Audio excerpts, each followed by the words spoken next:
Hello friends, ಇವತ್ತು ನಾವು ಮಸಾಲೆ ಚಪಾತಿ ಹೆಂಗೆ ಮಾಡೋದಂತೆ ನೋಡೋಣ. ಫಸ್ಟ್ ಅದಕ್ಕೆ ನಾವು ಒಂದು ಸ್ವಲ್ಪ ಗೋಧಿ ಹಿಟ್ಟು ತೊಗೊಳ್ಳೋಣ. ಗೋಧಿ ಹಿಟ್ಟು ತೊಗೊಂಡಾದ್ಮೇಲೆ ಒಂದು ಸ್ವಲ್ಪ ಕ್ಯಾರೆಟ್ ತುರಿದು ಇಟ್ಕೊಳ್ಳೋಣ. ಆಮೇಲೆ ಒಂದಿಲ್ಗ ಅನ್ನೋ ಎಲೆಯನ್ನು ತೊಳೆದಿಟ್ಕೊಳ್ಳೋಣ. ಈಗ ಗೋಧಿ ಹಿಟ್ಟಿಗೆ ಒಂದು ಸ್ವಲ್ಪ 2 ಚಮಚದಷ್ಟು ಕಡಲೆ ಹಿಟ್ಟು, ಒಂದು ಸ್ವಲ್ಪ ಕ್ಯಾರೆಟ್ ತುರಿದಿರೋದು,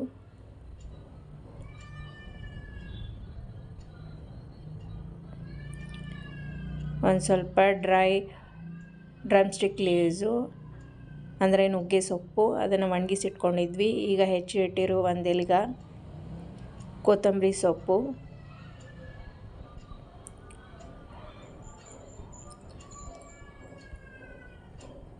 ಒಂದು ಸ್ವಲ್ಪ ಅರಿಶಿನ ಹಾಕ್ಕೊಳ್ಳೋಣ. ನಿಮಗೆ ಎಷ್ಟು ಬೇಕೋ ಅಷ್ಟು ರುಚಿಗೆ ತಕ್ಕಷ್ಟು ಖಾರ, ಒಂದು ಸ್ವಲ್ಪ ಉಪ್ಪು, ಒಂದು ಸ್ವಲ್ಪ ಎಣ್ಣೆ ಹಾಕ್ಕೊಳ್ಳೋಣ. 2 ಚಮಚದಷ್ಟು ಎಣ್ಣೆ ಹಾಕ್ಕೊಂಡು ಸ್ವಲ್ಪ ಚೆನ್ನಾಗಿ ಕಲಿಸ್ಕೊಳ್ಳೋಣ.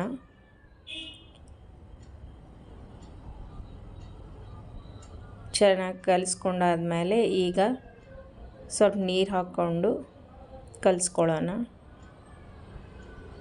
ಈಗ ಸ್ವಲ್ಪ ಒಂದಿಷ್ಟು ನೀರು ಹಾಕ್ಕೊಂಡು ಚಪಾತಿ ಹಿಟ್ಟಿನ ಅದಕ್ಕೆ ಕಲಿಸ್ಕೊಳ್ಳೋಣ ನಾವು.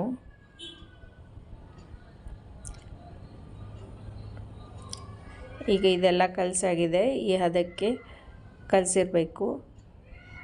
ಇನ್ನು ಒಂದು 10-15 ನಿಮಿಷ ನೆನೆಯಕ್ಕೆ ಬಿಡೋಣ. ಈಗ ಇದು ಹಿಟ್ಟು ಚೆನ್ನಾಗಿ ನೆಂದದ. ಸೊ ಇದಕ್ಕೊಂದು ಸ್ವಲ್ಪ ಎಣ್ಣೆ ಹಚ್ಚಿ ಚೆನ್ನಾಗಿ ಇನ್ನೊಂದು ಸ್ವಲ್ಪ ಮಿದ್ಕೊಳ್ಳೋಣ. ಈಗ ಪ್ಲ್ಯಾಟ್ಫಾರ್ಮಿಗೆ ಸ್ವಲ್ಪ ಎಣ್ಣೆ ಹಚ್ಚಿ ಸ್ವಲ್ಪ ಇನ್ನೊಂದು ಸ್ವಲ್ಪ ಚೆನ್ನಾಗಿ ಮಿದ್ಕೊಂಡ್ರೆ ಮೆತ್ತಗೆ ಬರ್ತಾವೆ ಚಪಾತಿ. ಈಗ ಸಣ್ಣದಾಗಿ ಒಂದು 4 ಉಳ್ಳಿ ಹರ್ಕೊಂಡು ಇಟ್ಕೊಳ್ಳೋಣ. ಅದನ್ನು ರೌಂಡ್ ಮಾಡಿ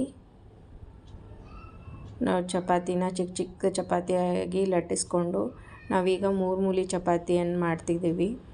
ಸೊ ಅದಕ್ಕೆ ಚಿಕ್ಕ ಚಿಕ್ಕದಾಗಿ ಎಲ್ಲ ಉಳ್ಳಿಯನ್ನು ಲಟ್ಟಿಸ್ಕೊಂಡು ಅದಕ್ಕೊಂದು ಸ್ವಲ್ಪ ಎಣ್ಣೆ ಹಚ್ಚಿ ಈ ಥರ ಸವರಿ ಅದನ್ನು 3 ಫೋಲ್ಡ್ ಮಾಡ್ಕೋಬೇಕು. ಎಲ್ಲ ನಾವು ಮಡ್ಚಿಟ್ಕೊಂಡು ಉತ್ಕೊಳ್ಳೋಣ. ನಿಮಗೆ ಎಷ್ಟು ದೊಡ್ಡ ಬೇಕೋ ಅಷ್ಟು ದೊಡ್ಡದು ಆರಾಮಾಗಿ ಉತ್ಕೋಬೋದು. ಸ್ವಲ್ಪ ಹಿಟ್ಟು ಹಾಕ್ಕೊತ ಈ ಚಪಾತಿ 2 ಬದಿಯಲ್ಲಿ ಉತ್ಕೊಂಡ್ರೂ ನಡೆಯುತ್ತೆ.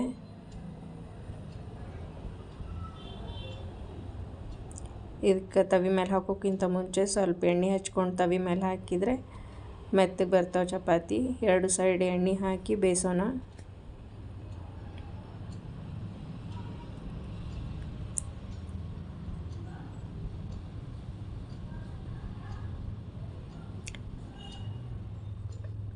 ಇನ್ನು 2 ಸೈಡ್ ಬೇಯಿಸ್ಕೊಂಡ್ಮೇಲೆ ಸ್ವಲ್ಪ ಮಡಿಚಿ ಈ ಥರ ಬೇಯಿಸೋದ್ರಿಂದ ಎಲ್ಲ ಕಡೆ ಕರೆಕ್ಟಾಗಿ ಹದವಾಗಿ ಬೇಯುತ್ತೆ. ಇದೇ ಥರ ಇನ್ನೊಂದು ಚಪಾತಿ ಮಾಡ್ಕೊಳ್ಳೋಣ.